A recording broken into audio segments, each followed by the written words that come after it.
I am so glad you convinced me that the family car should be the Defender 110. It is so beautiful inside. It's so comfortable and it just feels indestructible. Yes, it really is. I've been waiting a long time for the new model to come out. The Defender 110, I'm telling you, it's my favorite car of all times. It's my third one. You know, I have stories of going off-road. The guy managed the group. He was like, what are you doing in this beautiful car? I'm like, I'm going off-road. He's like, are you sure? Because you can use one of ours. And then they look like Mad Max cars. I'm like, no, we're going to do this. And he was shocked. Wow. Well, it's great because the Defender has been reimagined for 21st century adventure, and its unparalleled off-road ability as well as its robust interior are invaluable whether you're headed towards uncharted territory or just a weekend of exploration. The Defender 110 tackles challenging surroundings with absolute confidence. The SUV conveys strength outside and in, featuring peerless technology like an intuitive driver display and an award-winning infotainment system. That's my favorite part, to keep you connected no matter where the journey takes you. Adventure is unique to everyone, and so is the Defender. Choose from the two-door Defender 90, the four-door Defender 110, or the larger Defender 130 with the ability to seat up to 8 passengers. You'll find uncompromising performance in all three. So pack up and go even further with the Defender 110. Learn more at LandRoverUSA.com/Defender. These days, we're all investors, trying to be smart with our money despite our worst impulses. But at iShares, we believe that deep down inside of every investor is a better investor. One that's just waiting to be let out. Explore iShares ETFs and insights and let your best investor out. Visit iShares.com for more information. This isn't your average business podcast, and he's not your average host. This is the James Altucher Show. Today on the James Altucher Show. I always learn so much when I talk to Jordan Harbinger. Jordan always has interesting stories to share. Today, we just started talking, but we ended up coming up with 4 really useful, simple, I don't know what to call them, productivity hacks, creativity hacks, and we talked about everything from learning to how to avoid wasting time on the news, and on and on. Here's the interview.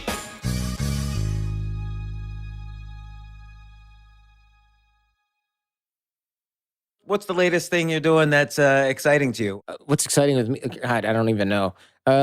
I've been reading a little bit about these assassinations. Have you been reading about these from the Iranian nuclear scientist that got like blown up, and then another guy who got like shot by assailants on a motorcycle? I guess we're going like full bore against Iran right now. Well, I think they're saying the nuclear physicist guy or the nuclear scientist guy was probably the Mossad, Israel, but I guess they're not doing that without U.S. knowledge. Probably. Although it's hard to say. I mean, the Mossad kind of doesn't give a shit what we think. They kind of like, they ask for forgiveness and not permission. Right. You know, like if they ask for permission, it's like, well, hold on. We don't know. We're going to have to decide. We'll let the new administration decide. But then Israel's like, we killed him. How mad are you? Not that mad? Okay. Well, because they know, I guess they know that they're, no matter what, they're our main friend in the Middle East, no matter what else. So they figure they could get away with things here and there. And look, they're worried that, I guess they're worried that Biden is going to, re-engage with Iran, maybe give Iran money, help them build their nuclear weapons again. And they're trying to anticipate that in advance. Yeah, I mean, think about it. If we have a nuclear deal with Iran, then a bunch of people start dying, it looks like we're going back on the deal. So I would imagine the CIA is like, if y'all are going to kill some people, now is the time to do it. Because in 2 months, we can't really be doing that anymore. Do you think the CIA sent like a group email out to like every country? Like, listen, if you need to kill someone, do it before January 20th. We don't know what's going to happen after that. For sure. I think probably like GCHQ, the Five Eyes, right? Which says like Australia/New Zealand, United States, Canada, and the UK probably knew about it. And then they probably have like a little, like whatever the spy equivalent of a Discord server is. And they're like, or a subreddit. And they're like, hey. They're on 4chan. They have like a 4chan. There's CIA 4chan, and they're like, here's a meme of us like drone striking some poor guy. I guess it's not really that funny, but it's a kind of like, hey, look, it's a wartime act against an enemy of the free world, so I don't feel too bad. It's not like we're joking about totally innocent parties here. Isn't it funny, like the phrase, I don't mean this to be funny, or it's not that fun. Like that phrase is like only been used, let's say, in the past 5 to 10 years. Like it Has used to it be really? well, I feel like political correctness was around a little bit in the early 90s, Yeah. but then there was like a 20 or 30 year period where you could say something and the people who would get offended would be like evangelical, like very religious people. Yeah. If you said something that was, inappropriate. But now it's the exact opposite, that you can't make jokes with. Yeah, good point. Because I think in the 80s, I've watched some old talk shows where I'll find like a really great interview with somebody like, what's that one that's on Netflix? It's Frost Nixon, right? Oh, yeah. And they'll say something like, and those communist bastards. And it's like, back then you're like, yeah, communist bastards. Now you say communist bastard and the communist down the street is like, excuse me, we're not all bastards. Don't paint us with the same brush. And it's like, oh, I live next door to somebody who thinks that this is okay. Whereas back then, we didn't have as much diversity of opinion probably because we had like 3 major networks and everybody was kind of like Soviets bad, capitalism good. There wasn't a whole lot of nuance.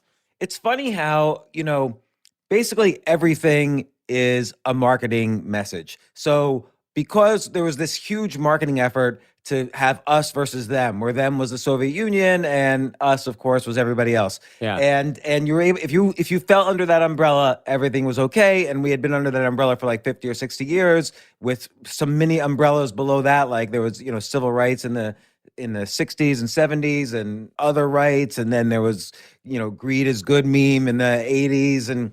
But now, in fact, there's a name for it, intersectionalism. Every intersection of cultures or groups or genders is a group that is, marginalized or there's prejudice to some extent against that group. And so you have to basically think of every intersection of people and everyone gets triggered now instead of, they don't get offended, they get triggered, and you can't trigger anyone. That's true. And but to be fair, I don't think it's really necessarily a good thing back then either. Like I know, again, from watching old talk shows that they'll say something like, oh yeah, that guy, he's a Jew though, isn't he? And you're like, whoa, okay, that's not cool, man. But back then, since half of Hollywood or more was Jews, they were just kind of like in the audience going, yeah, my last name is not Stein. It's definitely something I changed when I got to Hollywood, and I'm not like they, people kept it on the low. Now people go, hey, you shouldn't say stuff like that. Back then, I think people just kind of sucked it up. Just kind of, it was the same thing where when your secretary would walk in the 60s, and you see this in Mad Men, she'll walk out and they'll like smack her on the bottom, right? And it's like, yeah, that's how we do things over here. And so in many ways, yes, we're more PC now, but some of that is we did get rid of a lot of crap that was just not cool, like not promoting Jewish people or not hiring black people or like not having women work in the same office unless they were typists, Sure, but all those situations you mentioned were serious situations. But in terms of like joking around, now it's you can't joke about many things. Oh yeah, you're right. I see what you're saying. Like right now, like if someone said to me, even if they weren't Jewish, if someone said to me a Jewish joke, it'd be pretty hard to offend me. Like unless it looked like they were really enjoying themselves too much. Like they were they were getting into it because it was making them happy as opposed to just making a joke. But like it used to be any joke was fair game. And I'm not saying don't be offensive. There's an offensive way, I guess, to deliver jokes, but there's an inoffensive way to deliver jokes about pretty much anything. And everyone's so like, if you truly hated a group of people, you probably wouldn't be joking around about them in the most offensive way possible with a bunch of, strangers, your friends and strangers and so on. Yeah. Yeah, that's a good point. Like I've always wondered, I think about this probably more often than a sane person should, but I'm like, what if we could find an old Nazi that would tell us the truth about everything that he knew? And I'd be like, how often did you actually talk about Jewish people? And I bet you the answer is like rarely, unless they were in like the SS or something like that.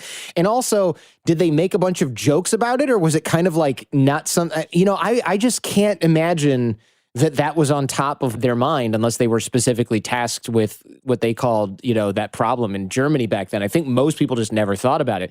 And that's actually what scares me about modern politics is a lot of the stuff that people say like, oh, so-and-so, whether it's the president or a senator, like they don't really mean that. They're just being controversial. I'm like, I don't know. If we could find that old Nazi who was going to tell us the truth, I bet you that a lot of people said the same thing back then too. It's like, oh, who cares? They're distracted by the gypsies and the Poles and the Jews, but that's a side issue. We're trying to fight a war here. Meanwhile, there's thousands of people that are like, how do we kill as many of these folks as possible? And then it happened, right? Like, oh, nothing's going to ever happen. That's what scares me about some of the sort of the xenophobic rhetoric that we see now. I'm like, hey, this starts off this way. This is like how this stuff starts. And right. It's not about getting offended about everything. It's about literally preventing fascism. I agree. And it's unclear. For me, it feels like there's kind of fascist tendencies on both sides of the aisle. But what's unclear is that everything gets clouded, again, in marketing language. Mm-hmm. So, for instance, you always have to connect the dots and figure out, you almost have to do the cliche, follow the money. So take the climate accords, for instance. Now, everybody in the world wants no pollution and the climate to be better. And if there are serious issues, and some people say there are serious issues, we have to be careful about the world, then obviously climate change is a real important issue. But what's the deal with the Paris Accords? The whole marketing around the theme of climate change has linked it to these Paris Accords. Meanwhile, if you follow the money, in the Paris Accords, China is given a 10-year pass. They don't have to reduce their carbon emissions for 10 years. They don't have to pay fees for 10 years. And there's always a good reason and a real reason. The good reason is, well, they have to develop as a first world country and build up their economy. But then you look at the real reason, we get cheap iPhones at their disgusting polluted factory that employs slavery, basically. Slaves. Literal slavery. I've got friends that investigated some of this stuff in China. There are this is not even an exaggeration or a hearsay. This is a guy who I had on the Jordan Harbinger show. He investigates counterfeit items, from Gucci handbags, but also airbags they make that will kill you when they go off because they're made by some, kids. There's all kinds of stuff. He's walked into factories in China with investigators. There are children handcuffed to sewing machines that make shoes and stuff. It's not exaggeration. It's horrible. Right. And so this is the thing. I feel like there's so much layers of words and dollars, to kind of make these words important. So that's why billions of dollars are spent on the presidential campaign, not to tell us really what Biden thinks and what Trump thinks, but to basically market some message we need to rejoin the climate accords. Meanwhile, the U.S. already is the largest reducer of carbon emissions on the planet. And reducer or producer? Reducer. No, reduce. I don't know the right term. We reduced carbon emissions last year more than any other country on the planet. And, we're kind of in line with what we would have done with the Paris Accords, but we're just not paying the fees that we were paying before. Meanwhile, China still has their free pass, and nobody quite connects it with the fact that U.S. consumers are happy indirectly. China has this free pass because, they're allowed to pollute the world because you have a $1,000 iPhone instead of a $3,000 iPhone. And, iPhone is one industry, but what we realized at the end of January, early February of this year was that China basically controls all manufacturing in the world. We couldn't even make toilet paper here. We were in a panic when China closed down. I got to tell you, I shouldn't be laughing because I'm laughing at how stupid it is. I'm triggered. You're laughing at toilet paper. I haven't wiped my ass since March. But I look at this and I just think to myself, how did we end up getting so ridiculously behind?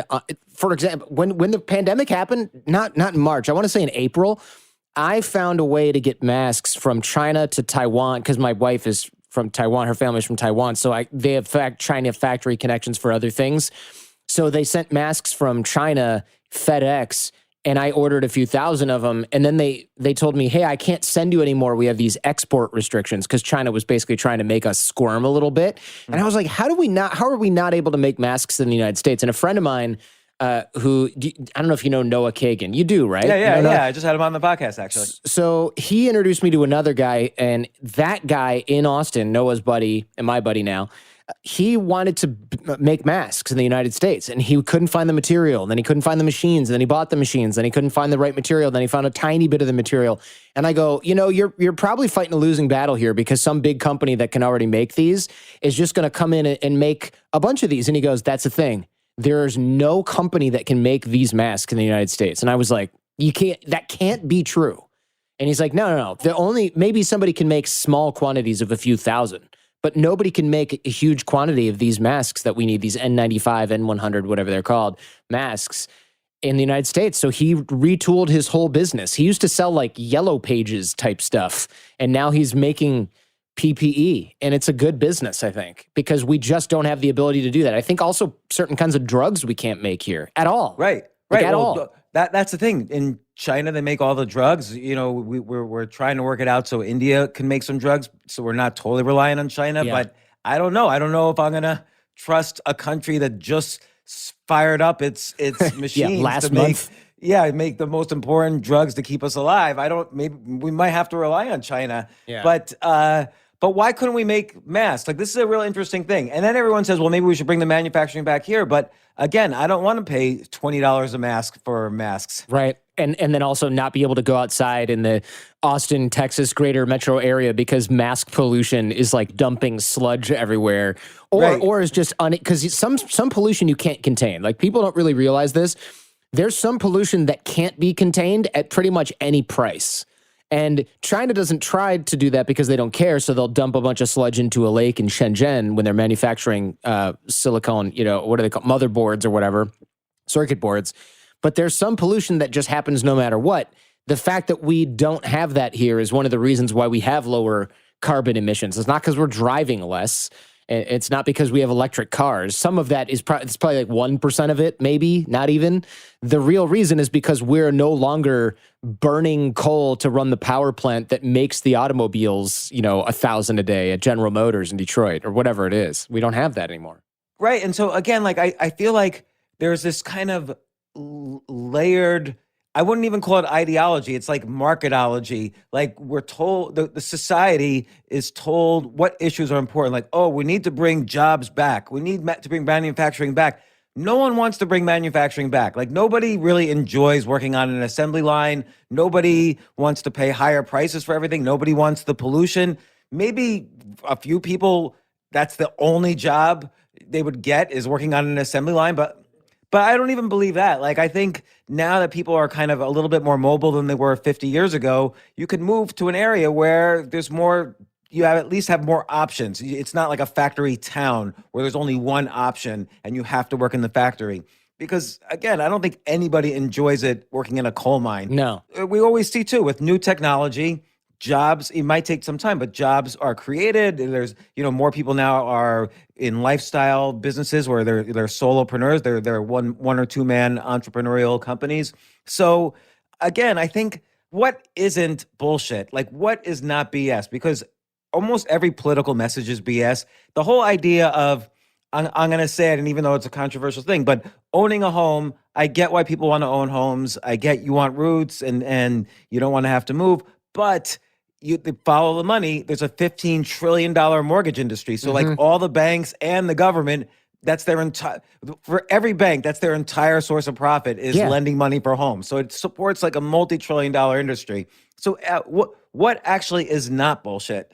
Yeah, it's tough to say. I think we might be in slight disagreement about the people who their only job, that you don't think their only job is working in manufacturing. I think you're right that not everybody or most people don't like doing that, but I think there's a huge number of people from where I'm from, like Detroit, Ohio area, Detroit, Michigan, and Ohio area. I know Detroit's not in Ohio, for those of you listening. That there's people that made air conditioners for 30 years at Carrier, which is, I think, in Illinois or whatever. That was the one that was on the news. They don't necessarily love doing that, but try telling a 60-year-old man who's got another 7 years to retirement that he's got to relearn and retool a new skill, and that there's a 24-year-old that's been doing it for 2 years that's going to show him the ropes. He's going to be like, screw that. I'm voting for the guy who's just going to keep my life the way that it is. you live in a big city, you grew up learning a bunch of different things, you're still learning a bunch of different things, like you're getting into software and you do all these, you own the comedy club, you have a podcast. You and I can learn new things and we like doing that. I don't think guys like my dad enjoy it that much. My dad will learn how to repair an engine, but he was an auto worker. It's not a big stretch.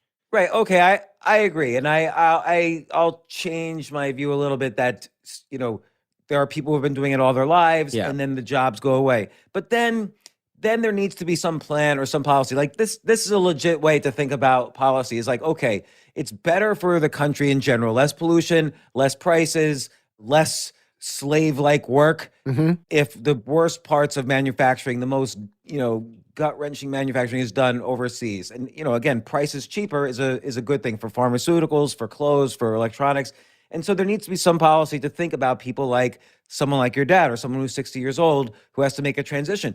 But I will note during the pandemic, there was 128 million jobs in the U.S.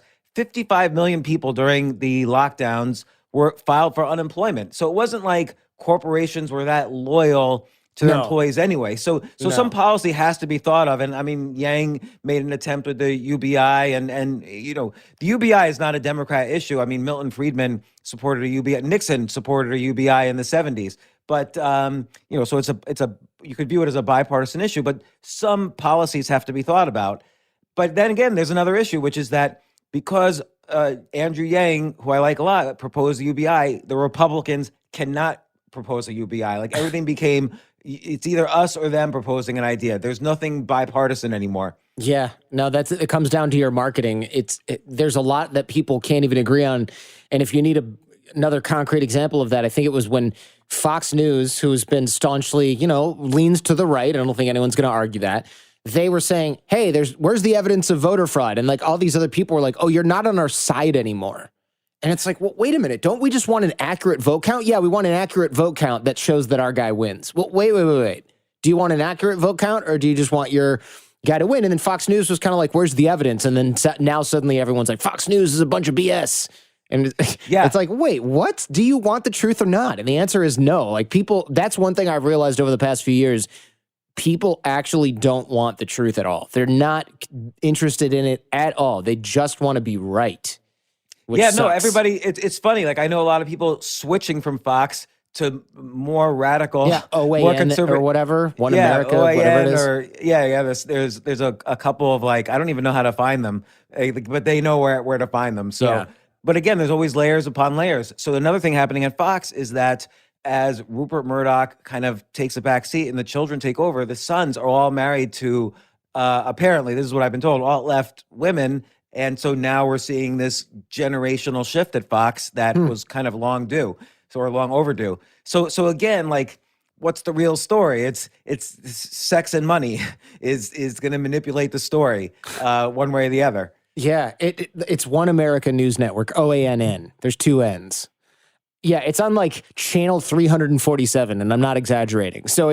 But people will, that doesn't matter anymore. We're not scrolling anymore. We type in what we want, and then we program a bookmark or whatever. I don't even watch TV. Right, and people will ask others, well, I can't watch Fox anymore. What are you watching now? And then they always have to find, where's my echo chamber? Right. So I can still feel good in the morning when I'm having coffee. And of course, I'm going to listen to news so I can be informed. I just need to be informed about what I like. Exactly. That reminds me, speaking of jokes about Jews, do you remember the one that you probably heard this one before where like there's an old Jewish guy sitting, it's like 1942 or something, or 1939, sitting down in Germany reading a newspaper, but it's like a Nazi newspaper. And his friend says like, Shlomo, why are you reading that? And he goes, it makes me feel great. And he goes, what are you talking about? He goes, well, when I look around, I'm losing my business. We're getting pushed out of Germany. But when I read this, we own the banks, we own the media, and we have all the money. And that's the joke. That's funny. So, because of course, all that media is just the echo chamber of what people wanted to believe when they were doing horrible things to their own countrymen. So, and it's weird to make jokes like that and think about that. Because if you look at something like OANN and you look at the content there, you go, wow, this is about as blatant as propaganda can really get before it just looks like a World War II poster, right? It's just like as blatant as it gets. And there's plenty of stuff like that on the left too. I'm not just trying to sort of poke at the right. There's plenty of stuff on both sides. I mean, the fact that basically all headlines now are opinion statements is the trend that has happened even just in the past 20 years. Like, it wasn't like after 9/11, there were headlines on the New York Times that said Bush antagonized Middle East so much that they bombed, the World Trade Center. So there wasn't like these kind of opinion-laden headlines. It was just like, terrorists crash into World Trade Center. So it was just like a factual headlines. And now, I mean, I'll just go to I'm going to pick on CNN. I've picked on them before. I'm sorry. Yeah, we can do CNN. that because otherwise, they're sort of in the middle left, right? So it's easier versus picking on like some extreme. If you pick on OANN or Breitbart, it's like, well, okay, the joke writes itself. Here's an article. Biden won the election and it wasn't even close. So like, is that like an opinion? Is that an op-ed or is it an article? Like, okay, Biden won the election by an 8% majority or whatever it was. Yeah. Like, that would be a factual headline, but it wasn't even close. It's like this guy's dancing and cheering, which is fine. He could be happy, but it's not like a standard news headline. Right. It's not a journalist going, here are the facts as I see them. It's, yay, suck it, everyone who wasn't voting for this guy. That's what that headline is. Or if you're reading it and you voted, it's, yeah, you knew you were right. You were even more right than you thought before you read this article. Right. Here's one that's actually labeled opinion. So now I know the other one wasn't labeled opinion. This one's labeled opinion. It's called Biden's genius move. I see that. It's an opinion. But let's see another one.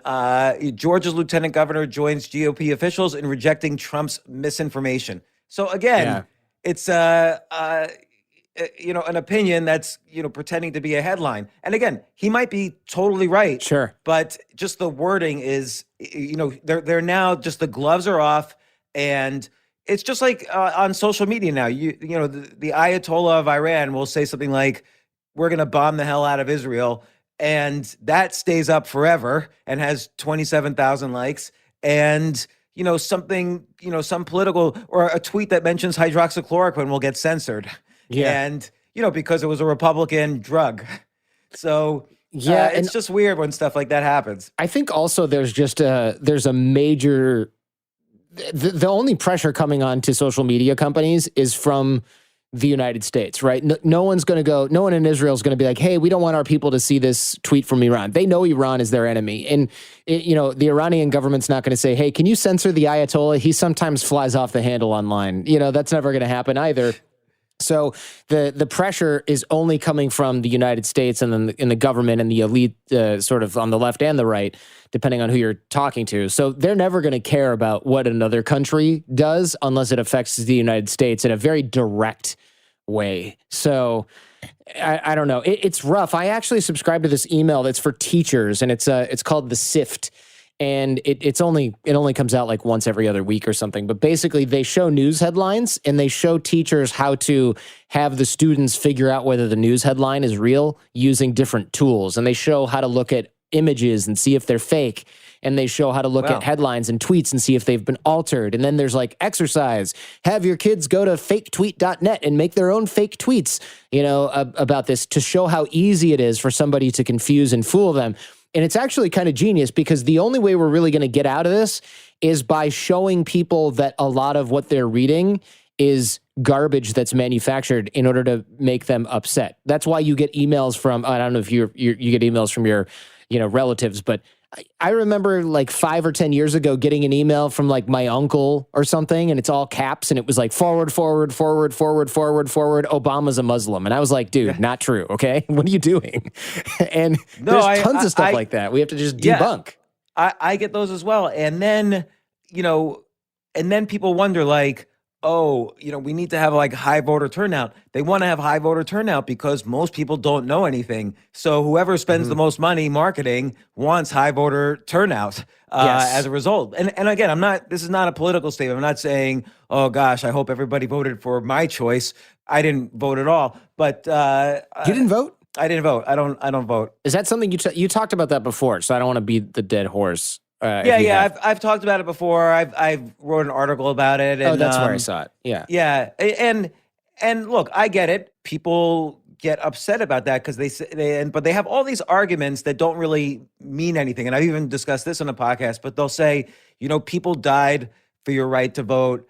But that's, it's hard to defend yourself against huge numbers of invisible people who died thinking of me voting in a ballot box 300 years later. Right. So that's a hard argument. Or they say it's, you should have no voice if you don't vote, which is also incorrect. Like, I could have a voice if I want. That's all these things, voting and having a voice are my rights in this country. And there might be reasons to not vote that people aren't aware of always. Well, you're right. By the way, that argument is ridiculous about you shouldn't have a vote. Most journalists, as far as I know, up until recently, and in fact, even still many journalists now, they don't vote. In fact, going back to Frost Nixon, I think it was Frost who said, I don't vote because I'm a journalist and I have to remain impartial. So to tell, I guess, probably arguably the most famous journalist of his day that he shouldn't have a voice because he didn't vote makes absolutely no sense. Yeah, no, that's the main reason for me right now. And I would try to explain this to people like that.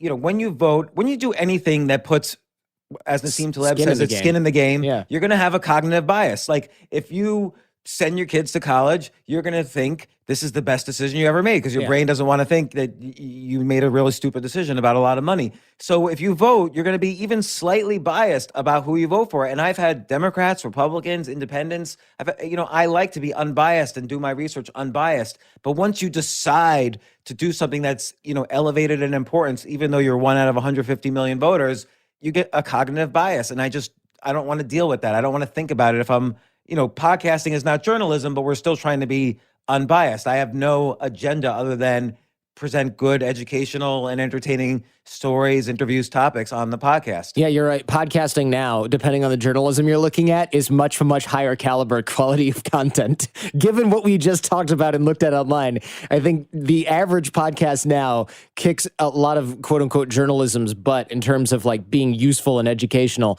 But podcasting, of course, can also be journalistic. It just depends on what mode you're in, right? Like if you were interviewing William Barr from the Justice Department, I would say that at that time you're a journalist. But if you've got somebody like me coming on and we're just going back and forth, nobody's necessarily fact checking us, at least we're not doing that, then that's a little bit less of a journalistic endeavor.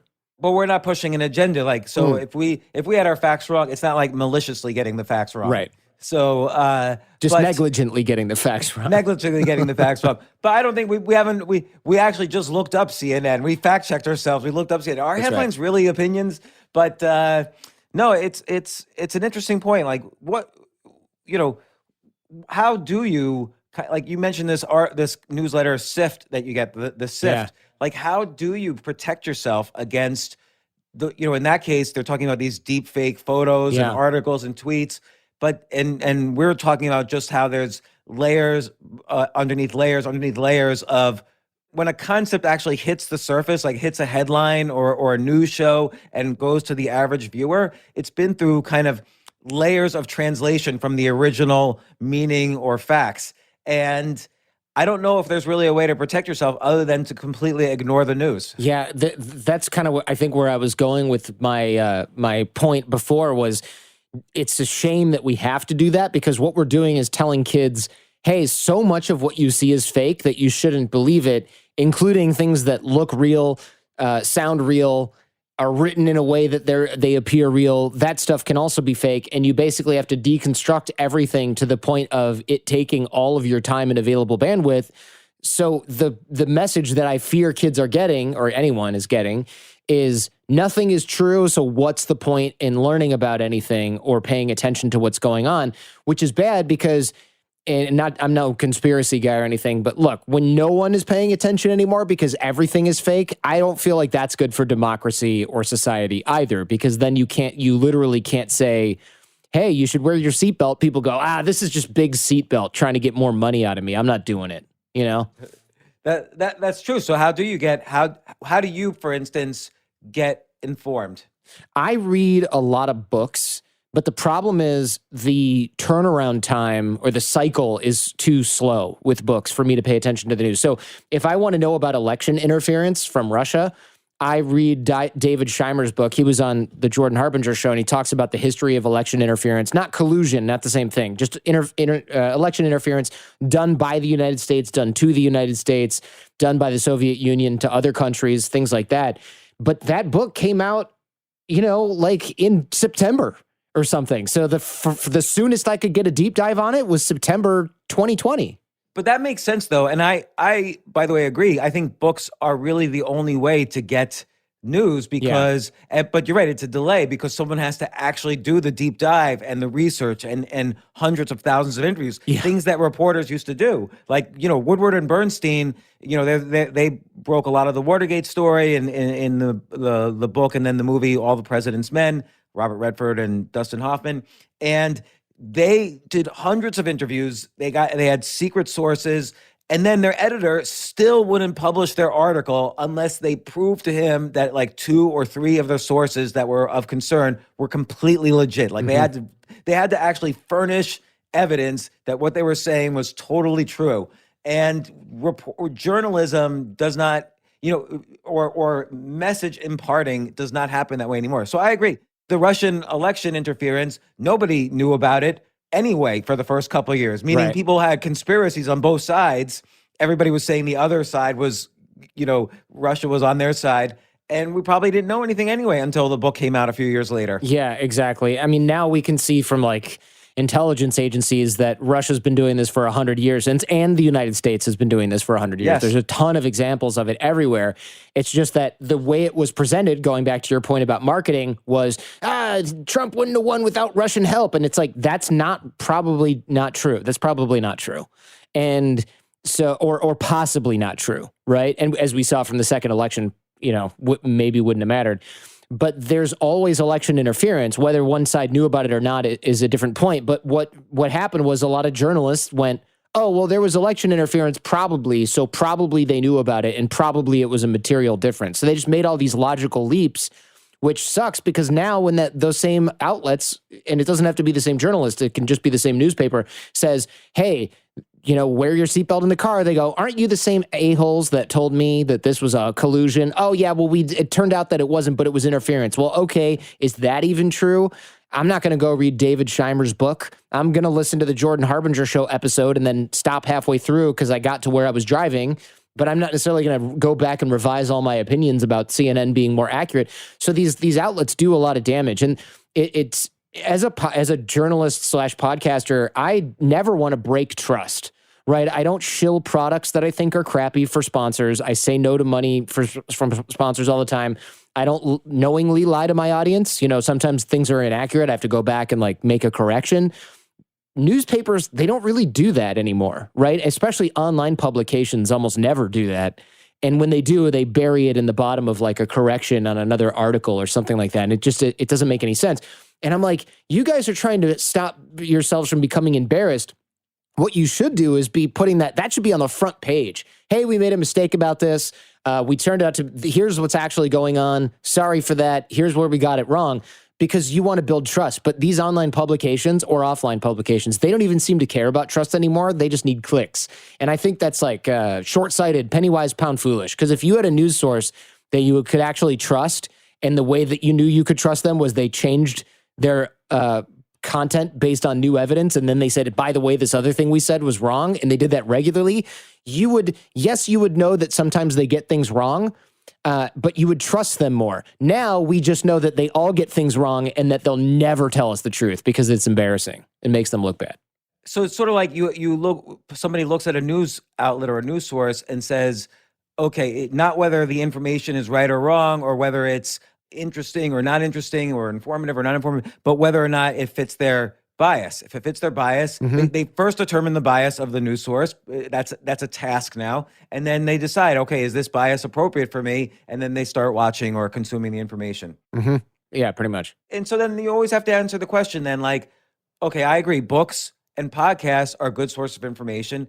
I think there are you can find the real sources of data. You could do the work of a journalist and say, okay, this research paper does say this, or this research paper where they're quoting this issue has some problems, has some math problems in it. Mm-hmm. But I think in general, the best thing to do is probably I used to, before this year, I used to ignore all news because I figured if something was important enough, like a hurricane is coming, then somebody will tell me about it or I'll hear people talking about it. And if something wasn't important, I probably don't need to read about it anyway. Like it's not going to change my life to read about some small unimportant news event. I'd rather use that time to read a book that somebody's researched and thought about and so on.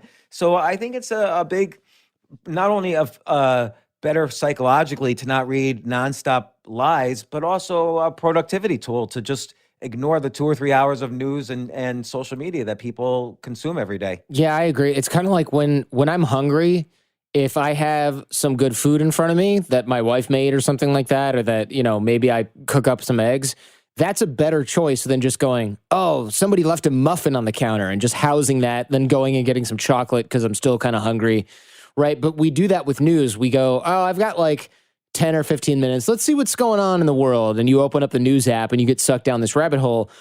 Changing what I've done this recently, and it's a tough habit to keep actually because it's not really that second nature yet, is I will then listen to a book in a 10 or 15 minute segment from my phone. I listen to a lot of audiobooks. So instead of checking headlines, I'll read or listen to 10 minutes of an audiobook.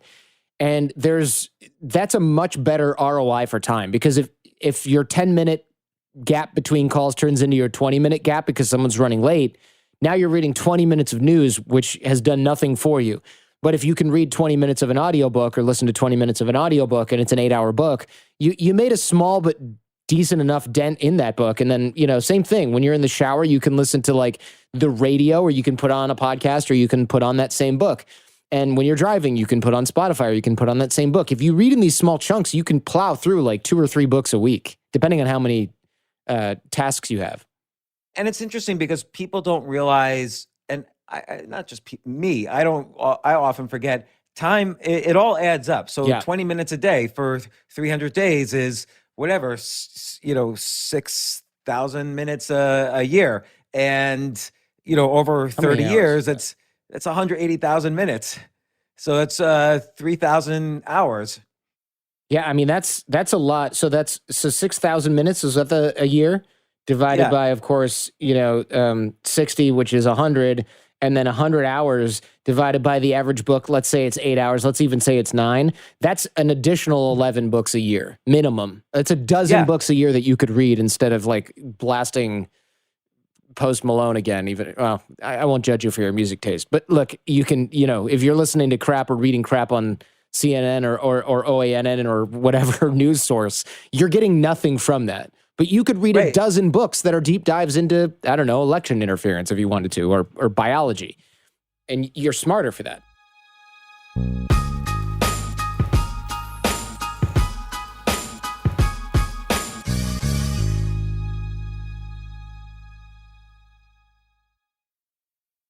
Oh my gosh, I love these clothes. Mizzen and Main. That's Mizzen and Main. It really is the most comfortable work clothes.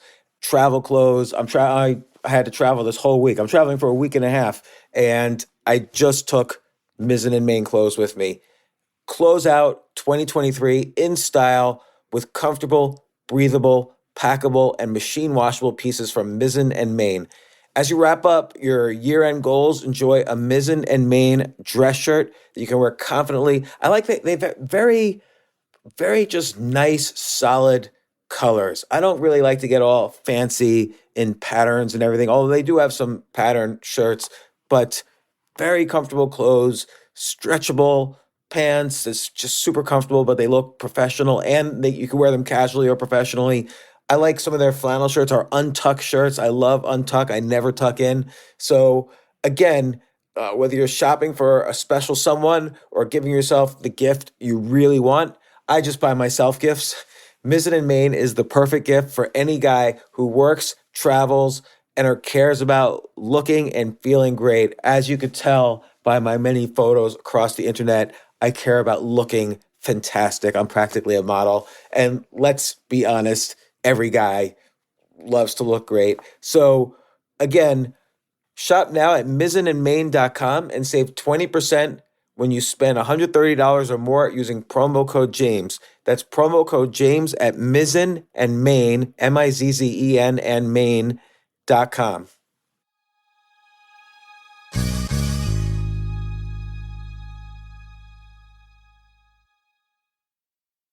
You know what I love about fantasy sports is that even though I'm not going to be a great basketball player or a baseball player or a football player or whatever, I feel like I get to participate and make decisions and use my knowledge of these different leagues or these different sports to compete.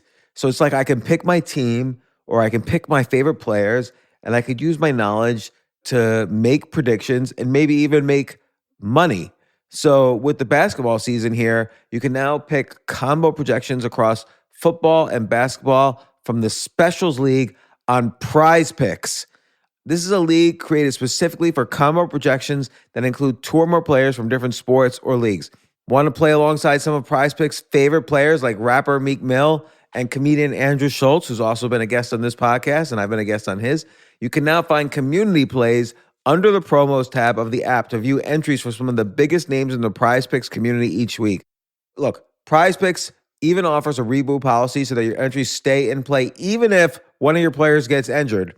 For football and basketball games, if you have a player who exits the game in the first half and does not return in the second, that player is rebooted. Prize Picks is the only daily fantasy sports platform with an injury insurance policy. What?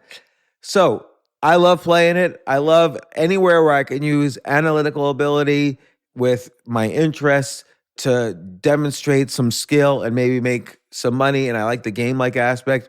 I do wish they had chess as a category on prizepicks.com, but I'll settle for what they've got. Maybe I should make my own fantasy chess league. But in any case, I love Prize Picks. Go to prizepicks.com/James. Use code James for a first deposit match up to $100. That's the easiest $100 you're ever going to make. So that's prizepicks.com/James and use code James. Daily fantasy sports made easy.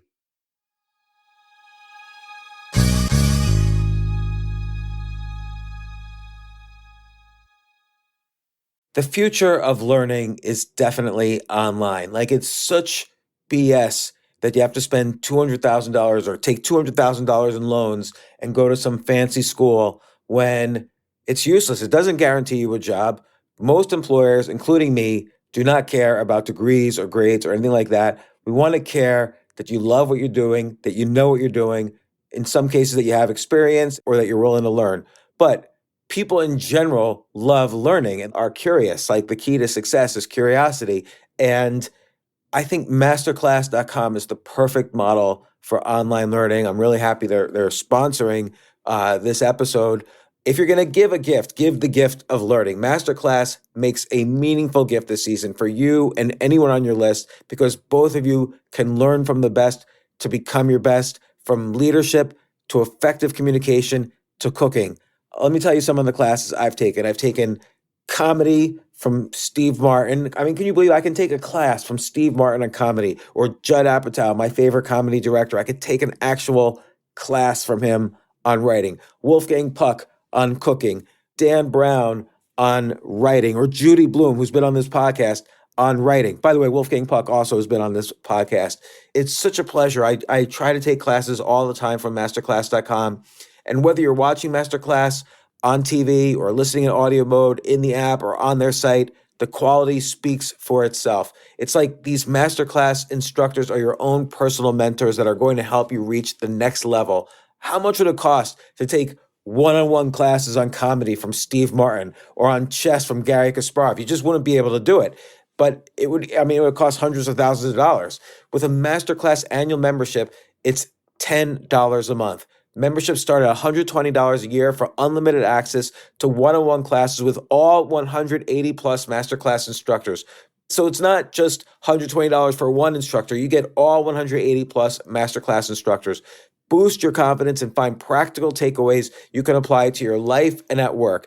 And if you own a business or are a team leader, use Masterclass to empower and create future-ready employees and leaders. That's the real education in today's world. So this holiday season, you can give one annual membership and get one free at masterclass.com/JAS. JAS, of course, stands for the James Altucher Show. So right now you can get two memberships for the price of one at masterclass.com/JAS. Masterclass.com/JAS. Offer terms apply.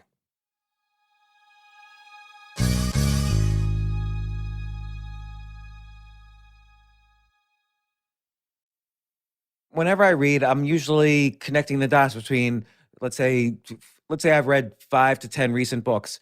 I'm usually thinking, oh, this concept is like this other concept in this book, or this is something I might want to write about. So very rarely will I take something in the news and write about it. But often reading books will kind of seed ideas in creativity for me. And so it's not only a good way to get a better way to get informed and to increase your knowledge, but it's good career-wise to read books as opposed to news because I get more creative ideas about what's interesting in the world.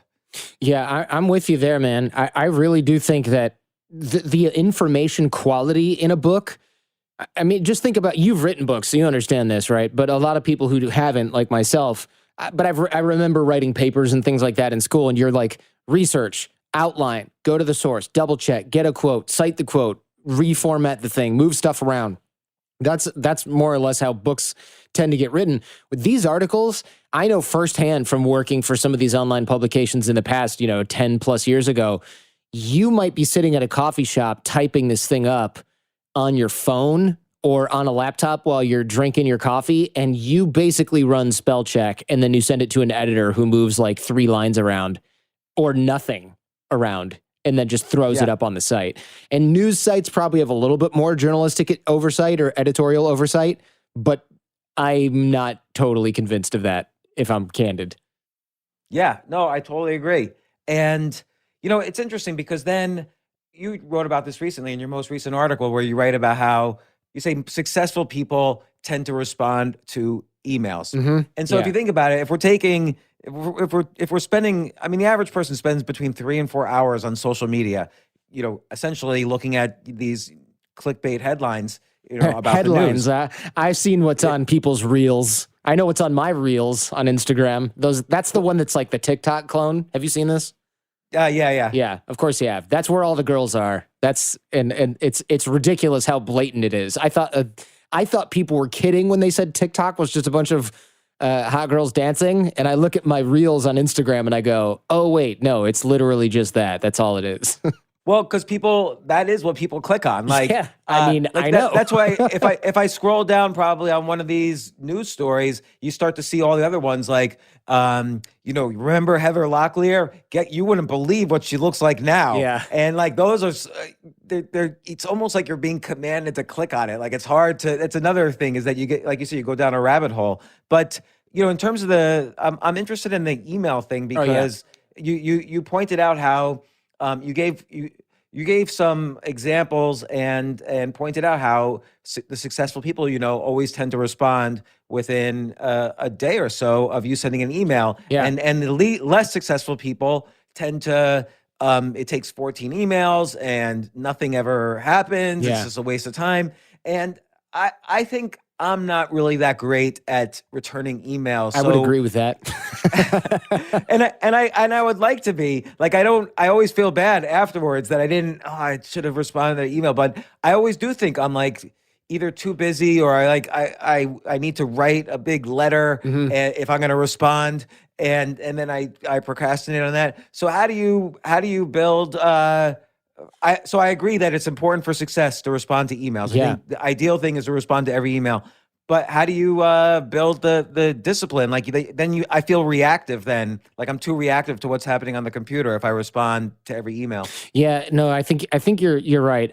I don't really know how people build that, but I guess to give people a brief overview of what we're talking about right now, I wrote this article about how, and I'll find the headline here in a second because people might want to read it. If you're too busy to respond, you're doing something wrong. That's what it sounds like. Yeah. So the idea is that it's something I noticed over years of booking guests for the Jordan Harbinger show, right? So I'll email like Mark Cuban, and I'll get an email. He is the best example, by the way. I was going to use him as an example as well. He responds instantly. And what's weird is like, if you're near him, he's not just on his phone the whole time. He's on his phone sometimes, but like, I don't know, maybe I just have a weird snapshot, but he's not necessarily like beholden to this. He does reply right away. And Sam Harris, replies to email. and he's got like 1 point whatever million listeners of his podcast and countless fans, book fans. He's even getting death threats in his email, and he responds to most emails. Probably doesn't respond to those. You find people like Ray Dalio reply to emails. You find Steven Schwartzman, although his assistant's probably doing, these billionaires are replying to their email like the same day. And I even remember a while ago, a long time ago, one of my first experiences with this was I had a problem with a FedEx package that I'd sent to Germany. And it was expensive. It was like a laptop or something because I was living in Germany at the time. And I remember emailing the CEO of Federal Express, and he replied like a day or two later. And this is like in the early 2000s, right? That guy was definitely getting plenty of email and had plenty of stuff to do. But even he, the CEO of Federal Express, replied to a customer email. And then he said, my secretary is going to take care of this for you. And she did. She tracked the package down. Like, this is the CEO of Federal Express. Come on. So these folks are like super productive. They're super responsive. Adam Grant replies to emails. He also wrote a piece in the New York Times about conscientiousness and email that I quote in the piece. And I just noticed that like a lot of the most successful people that I know are really, really good at communication in some way. It doesn't have to be email, but your email inbox can't be like this sort of like field of broken dreams and like old friendships that aren't there anymore. I think that's mine. I mean, in my inbox, and I delete lots of emails. Like I delete all the junk mails and mails I don't want and stuff like that. But even with all that, I have 324,090 unread emails. That's a lot. Yeah. That's a lot. So I got to get better at this. A lot of people in your situation might go, look, I don't have the wherewithal? I'm not even sure what that word means now that I use it, to do this myself. Maybe you hire someone like Tim Ferriss. He's very responsive, but he also realizes that he doesn't want to respond to all that. So he's got an assistant who goes in and clears all that stuff out for him. And for all I know, look, even Gary Vaynerchuk replies to his emails, but that's no surprise, right? It's Gary Vaynerchuk. So there's a lot of folks that will reply to everything, but even when they get overwhelmed, they'll patch that hole. They'll go, oh my gosh, I can't do this.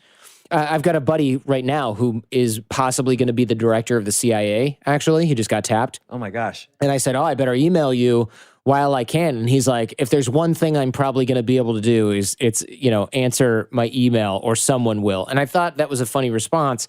Another guy who was on the Jordan Harbinger show, he just got tapped for the COVID-19 response force for Biden. And he goes, I'm turning down all interviews now. Great timing. Our episode came out today. David Michaels. And so he said, look, I'm still going to be reachable. And I thought, what an amazing thing to be able to say. You're going to be the director of the CIA or the COVID-19 responder for Joe Biden. You're like, I'm still going to be reachable. And they just know that they're going to have to turn down all their media and turn down all these other things, but they're still going to be either answering their own email or having somebody that's going to do it because they realize that stuff's important. So if I were you, I wouldn't force myself to get better at email any more than I would want to become like a marathon runner tomorrow at age 40 when I hate running and can't stand it. I would just try and hire it for your weakness, right? It doesn't mean that you're not answering your email. It means that you realize it's a losing battle, but that there's still important stuff in there, and then it becomes somebody else's job. And then that person has to go and shake you in the evening and say, this person is still waiting for a reply. Tell me what to tell them. And then you go, oh, okay, fine. That's all you have to do. You just need a killer assistant. Yeah, I guess so. But and then maybe you have what if you get personal emails, that you don't want an assistant to read? Well, then you better trust your assistant, or you say, hey, if I'm getting love letters from Robin in there, she just has to text those from now on. Yeah.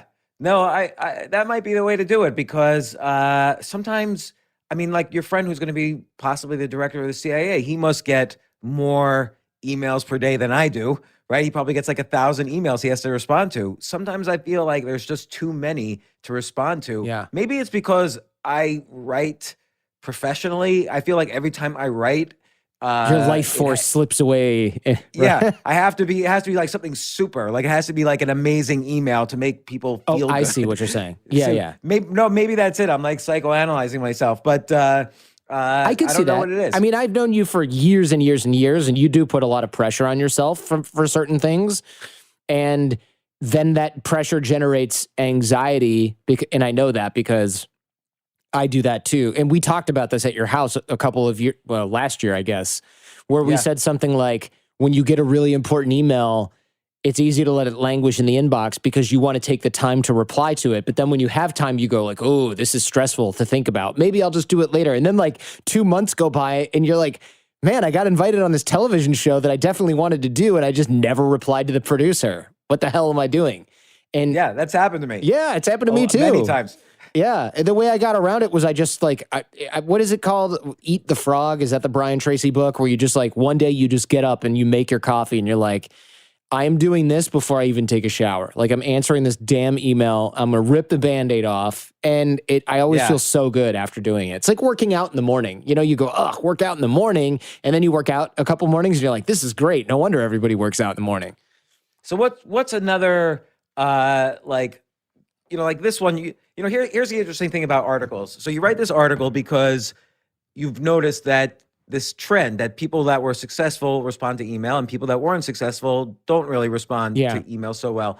And you wrote it, even though this is like email's been around for 50 years in one form or other, you wrote it because this is something that not a lot of people have noticed and people don't realize the connection between emails and success, even though, again, it's been around for 50 years. There's been plenty of time to think about it.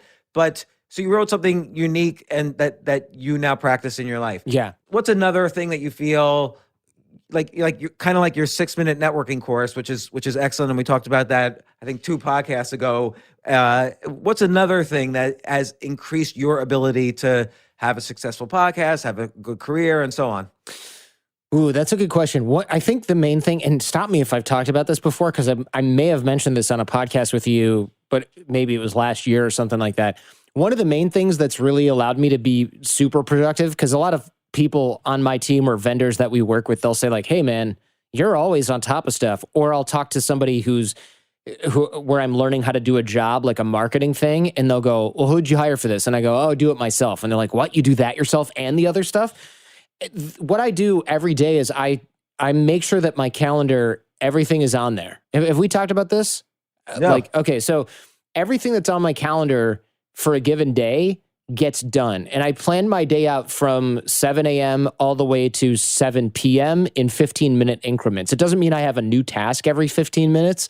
It just means that there are task increments of 15 minutes on here. So it's like 7 a.m. It literally says like wake up, make coffee, check tasks, because I have a Todoist app that has tasks on it. And then it's like trainer session, because I have a trainer on Skype from 8 to 9 a.m. Then I have Chinese lesson from 9 to 10 a.m. Then I have an email block or a task block. It's not just emails. That's like an hour and a half long. Then it's like shower. Then it's like lunchtime, right? And then it's James Altucher podcast today is what's on there. Then after this, it's get ready for family photos, drive to family photos, take family photos. And then I've got an overflow block because who the hell knows how long freaking family photos are going to take, right? So I've got a flex block in there where if I don't end up using it for that task, I have a zillion things on my Todoist app that I can always get into, right? I can always just plow into the inbox or complete another task. And then I've got something from 5 to 6:30, Answer Feedback Friday, which is our advice question or advice show that we do every week is Feedback Friday, where people write in and we do advice back. So I've got that blocked off. And then I've got a wind down at the end of the day where I don't put anything after it. And I just kind of like clean up my stuff, and that's my sort of ritual for shutting down for the day. But every single day is like that except weekends, which I deliberately leave as just blank because sometimes I want to wake up late and then go get a frickin' bagel and then walk outside for 3 hours, and I don't want to have to be checking my damn calendar app. But every workday is planned like this, so I don't have time in the day where I go, oh, what should I do now? Oh, I've only got like 20 minutes. What can I do in 20 minutes? It's on the calendar. And there's a few things, if something cancels or gets done early, I can go to Todoist and I've got tasks in there, but or I read, during that time. But I think a lot of people spend a lot of time wandering around their freaking apartment in their living room and going like, well, my meeting's not till 1:30. I don't know. Should I make more food? I don't know. Let me see what's on TV. There's so many people that do things like that. And now that we're working from home, I think it's a lot worse. Because in the office, you would just go into your email inbox or you'd go visit a coworker. Now I think people are like, oh, I got a new Xbox game. Oh, there's some crap on Amazon Prime, new 90 Day Fiance episode. Let me watch that or start it. There's so much distraction. It's interesting because I don't keep a to-do list, and my reasoning for this is that it stresses me a little to figure out all the things I have to do, and I can only do one thing at a time anyway. So if I have free time, I'll just do whatever the most important thing is for me to do, and I should be aware of what that thing is. But maybe you're right. Maybe if it's more kind of concretely laid out, I will kind of start and stop at defined times and do the things, have time to do the things that are maybe not as important. It's true. So that's the key, because you'll always do the things that are really important. Yes. But maybe it's the problem I have with email is that it's not quite at the priority level of, say, doing a scheduled podcast. Yeah. So I tend to overflow my schedule with the high priority items, and I never return emails. That's true. The other thing, and I can see that happening. The other thing that this does, though, and I don't want to, because everyone's like, great, use a calendar, genius, who cares? But no, the thing that this does for me really well, other than no cognitive load trying to figure out what to do next, is you can prioritize everything during the week. So I can put like really important stuff Monday, Tuesday, and make sure that nothing that's important ends up being on a Thursday afternoon or a Friday afternoon if I know where my cognitive peaks are, right? And you can find that out by like just noting to yourself, wow, Friday afternoons, I feel like crap. I never want to do anything. I'm burned out. Don't put anything important on Friday afternoon. But you'd be surprised. The other thing is, I know how long work takes. So if I've got to record an interview, I know it's going to take an hour and a half, just like your show. But if I need to do a phone call or if I need to do a certain type of task, I might go, this is going to take 30 minutes. This is going to take 45 minutes or just thereabout. So I can plan for that. And what a lot of people do is they just keep a to-do list. And that to-do list has 78 things on it, but they don't know how long those things are going to take. So they just start going through their list. And then at the end of Tuesday night, they're like, wow, I've done 4 of these things. Oh my God, this is overwhelming. But if I know the time that each of these tasks is going to take, I know that I can't finish all that in 1 week, or that I'm going to stress out trying to do it because I got to work 14-hour days. The other thing, and this is probably the most important thing, is since I know how long everything takes, let's say that today, like yesterday, you're like, hey, do you want to be on the podcast? And I was like, sure. So what I was able to do is move what I had during this time slot to another time slot. But if you don't have it on the calendar, you just go, yeah, sure. And I show up for this and then I go, when am I going to record advertisements for the Jordan Harbinger show? Oh, I'll just do it later. When? I've got the family photo thing. I've got the Feedback Friday thing I've got to do. So then I'm either doing it at 8 p.m. or I just go, I'll do it tomorrow. And then tomorrow I've got a bunch of other stuff. So then I'm bumping everything. If I know that it's an hour-long task and I can move it from one place to another on the calendar, that block has to fit in somewhere, man. It's a block that's this big, right? And an inch on my iMac screen. That's got to fit in another white space that's an inch wide on my iMac screen. So I either have to delete something, move something, shorten something, or push it to next week. And that's important because otherwise you have a bigger appetite for what you're going to be able to accomplish than the time that you have, the cognitive ability and the time that you have to accomplish it in. And that's when people get to-do lists that have 785 things on it. And one of them is write book, right? Or something like that. And they they give up. That's really true. I'm sort of, I don't want to say lucky, I have to couch this phrase, but I'm sort of lucky there was an economic lockdown because it prevented me from doing things outside the house, and I had a lot of things scheduled. And I was actually able to finish a book, which was just one item on my massive list. Yes. And so I had to skip like 10 different trips, and that extra 40 or 50 hours gave me a good start on the book. So yeah, I'm sure. What other? Give me. I know you have to go to family photos soon. So what? Give one more Jordan Harbinger productivity hack, because I know you have like a million of them. Yeah, I don't even. It's weird because I don't even think of them as hacks. But you're right; they are like things that they're rules I put in place for myself because I was such a mess in all the way through like high school, college, and then I got to law school, and like you can't afford to be that guy who doesn't find time to study because you'll fail out. Law school is one of those places where they're like, if you're just not doing well, they're like, peace, dude. And then you get to Wall Street, and you know what Wall Street's like. If you're underperforming or you're performing on the bar, but somebody doesn't like you, you're gone. You're freaking out of there. So I was like, I have to be more productive than these people because they're all smarter than me and they can all stay up till 1 a.m. working because of cocaine or whatever, whatever their trick was.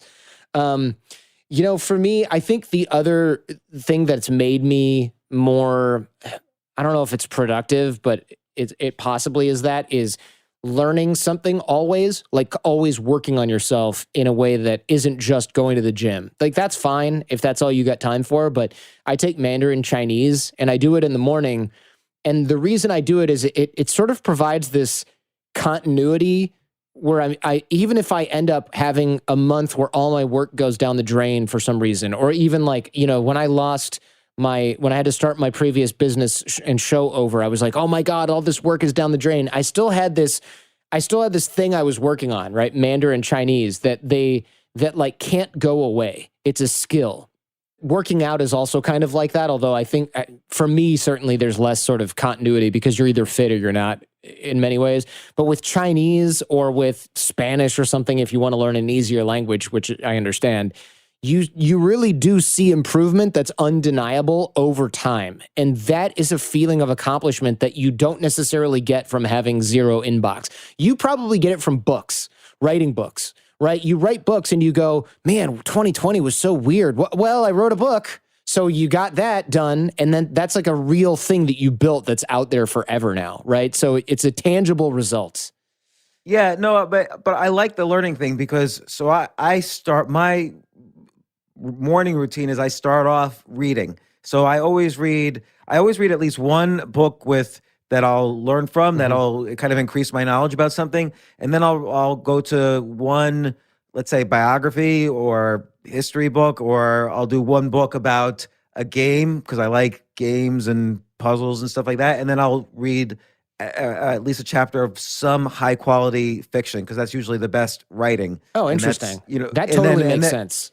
Yeah, and then from there, I'll start writing because I'll still have the best writing kind of floating around in my head from the last book I read, but I'll also have some new things that I learned for the day, and and then we'll see what happens. But lately, I've been on a binge where I've been since the Queen's Gambit came out. The Netflix show. I wondered if you were watching that. I saw that, and I thought, I bet James is watching this. Yeah, so I read the book actually when I was 18, and I'm happy the series is really good. It's one of those series where it's at least as good as the book. And but I've been binging on learning chess. I haven't spent time learning chess since the 90s. I've just really kind of read. Yeah, I thought you had a chess coach for a while, or was that just a ping pong coach that I'm confused with? Yeah, that was a ping pong coach. Okay. But I had a chess coach in the 90s. Okay. But that was the last time I actually learned something new in chess, other than like just random things you learn from playing speed chess. But now I'm actually going through a legit learning regimen to get better for the first time in probably about 23 years.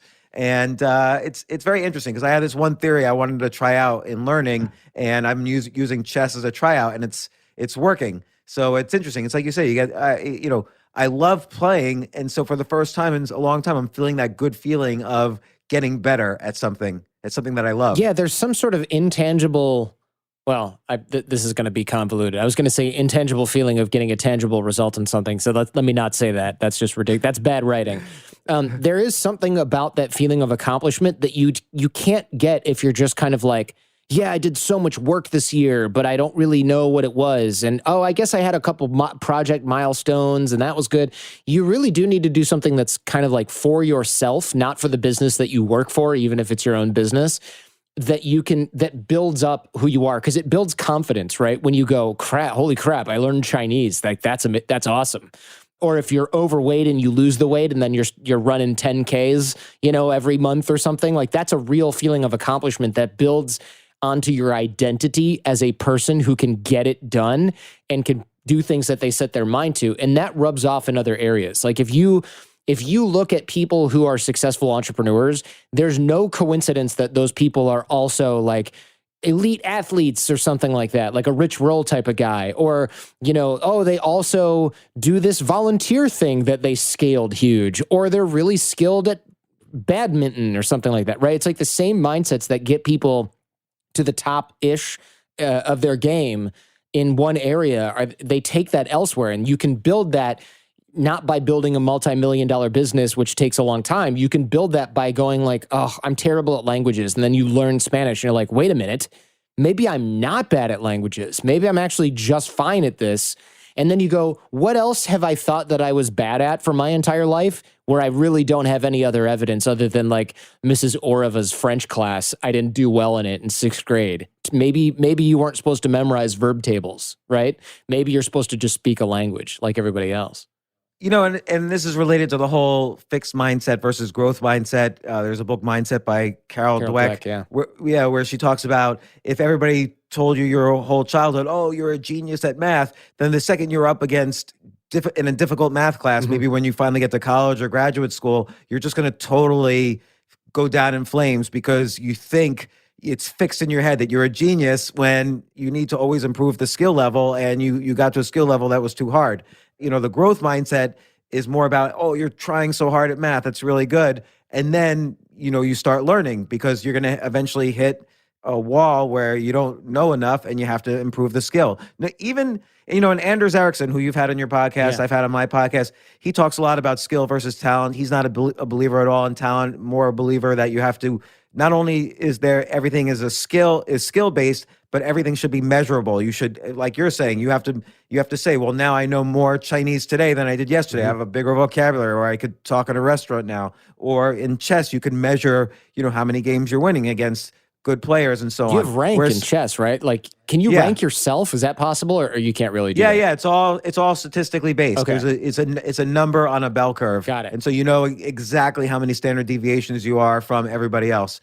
So chess is one of the domains that Anders Ericsson studied because it was so easy to rank. And I remember talking to him about comedy, which was this other skill I was learning, and he had a hard time wrapping his head around it just because it's hard to measure success. That's something that's very subjective, is measuring success there. Like, did I feel good about it? Did they laugh? You know, did I get the kind of laughs I want? Did this new joke get a laugh, or did the old joke get a laugh? So that's a little bit more. The metric changes day by day. So he couldn't really figure out how to apply the 10,000 hours to that. But comedy's a tough one, man. I don't want to interrupt your point. Go ahead. No, that's it. Oh, that's it. Yeah, I was watching Kevin Hart's new thing on Netflix. Have you seen it? His new special. Yeah. I gotta say, I have rarely cringed so hard. I felt like he made himself look.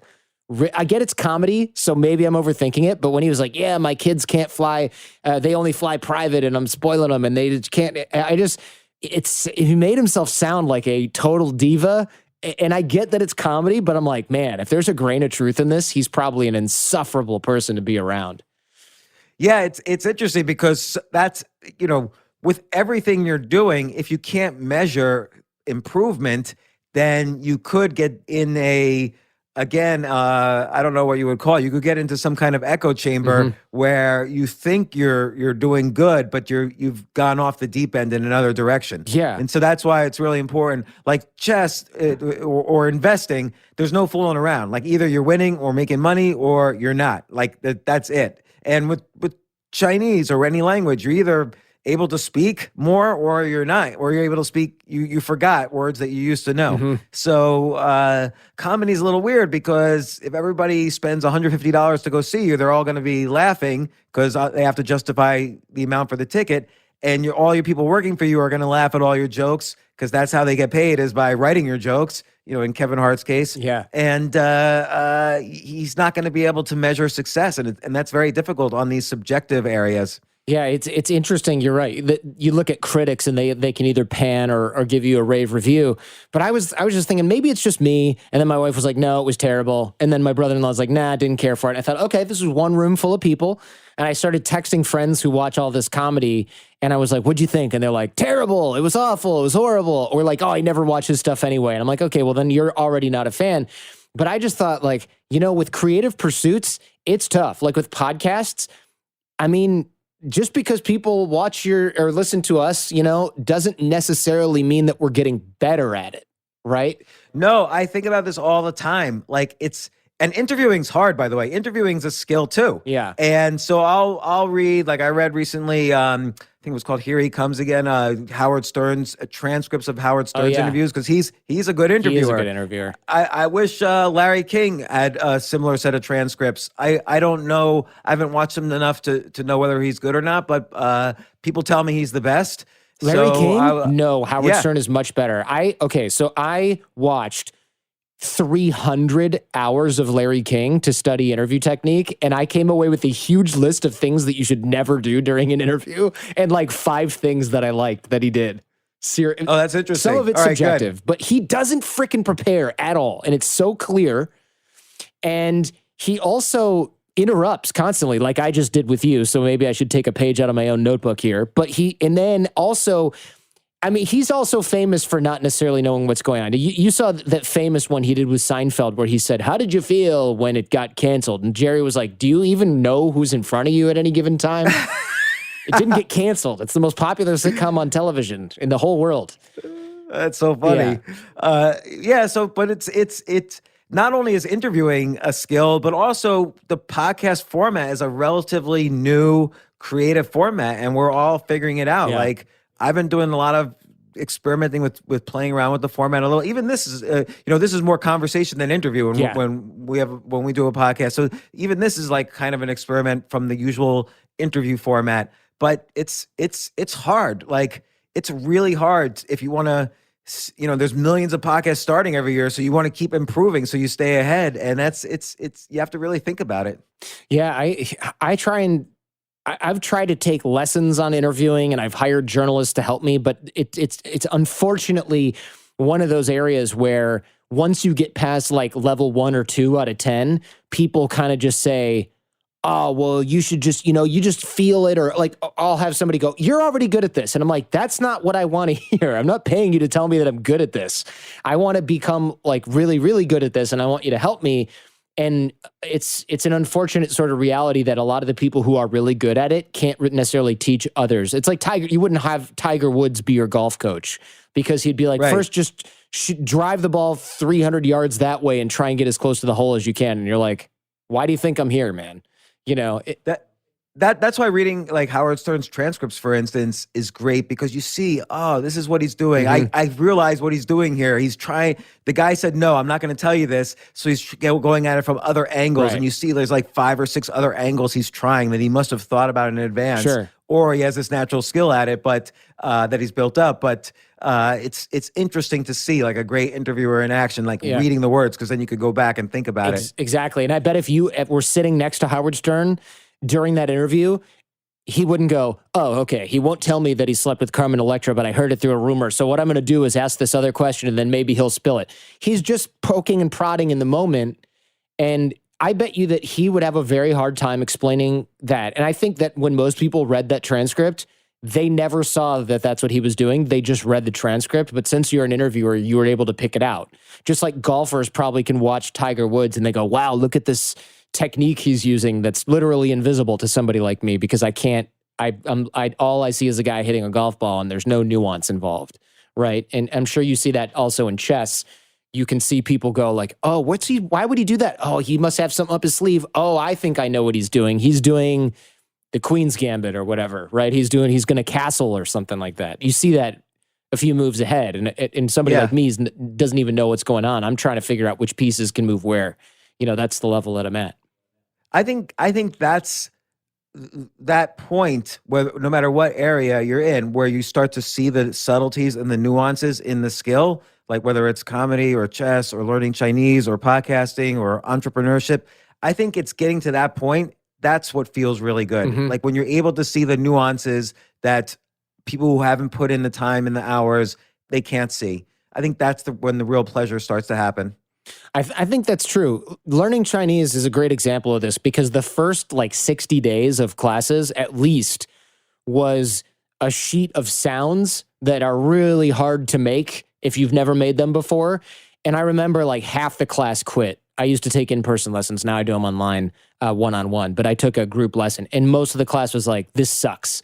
And after that first segment of class was over, the first 8 weeks, they were like, all right, who's going to do level 2? And it was me and like 5 other people, but like 12 people quit because they just went, this is too hard. And I thought, yeah, it's been pretty hard. But then the next 60 days were us making the sounds and making words, and then it was making small sentences, and then it became fun, right? Nobody has fun when they can't ask where the bathroom is, you know? But once you can sort of understand what's going on and sort of start saying things, if you've ever lived abroad or anything, you start going, wow, I can't believe I can actually function right now. This is so rewarding. And then then you can't get enough. Then you basically can't get yourself to be quiet. And when I was an exchange student in Germany, my host father, he told me, man, when you got here for 4 months, we couldn't get you to talk, and now we can't get you to shut up. And he was right.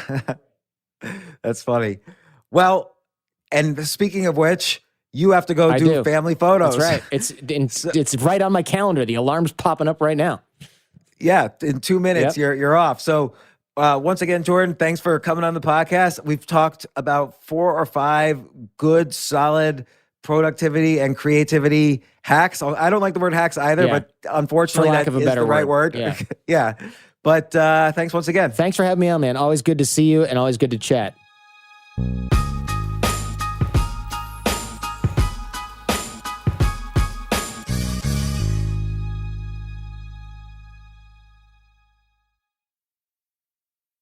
Pandora makes it easy for you to find your favorite music. Discover new artists and genres by selecting any song or album, and we'll make you a personalized station for free. Download on the Apple App Store or Google Play and enjoy the soundtrack to your life.